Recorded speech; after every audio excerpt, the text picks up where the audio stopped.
शेखपुरा कृषि विभाग कार्यालय में विजिलेंस की टीम ने छापेमारी कर 20,000 रुपया घूस लेते कृषि विभाग के हेड क्लर्क रविंद्र कुमार को रंगेहाथ गिरफ्तार कर लिया गया है। घटना के बारे में विजिलेंस के डीएसपी बीके वर्मा ने बताया कि इसके लिए कृषि समन्वयक सुनील कुमार ने विजिलेंस में शिकायत दर्ज कराई थी। उसके बाद विजिलेंस द्वारा की गई कार्रवाई में आरोप की पुष्टि हुई और 20,000 रुपया नकद राशि के साथ कृषि विभाग के हेड क्लर्क को गिरफ्तार कर लिया गया है। कंप्लेनेंट हुए एग्रीकल्चर कोऑर्डिनेटर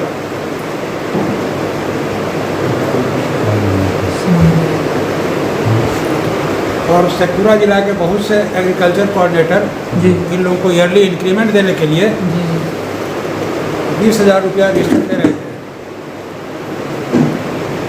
रविंद्र कुमार 20,000 रुपये। हाँ, श्री रविंद्र कुमार सहायक जिला कृषि कार्यालय शेखपुरा।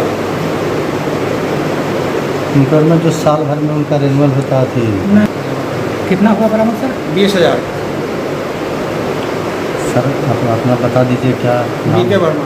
बीके वर्मा क्या हुए सर? डीएसपी।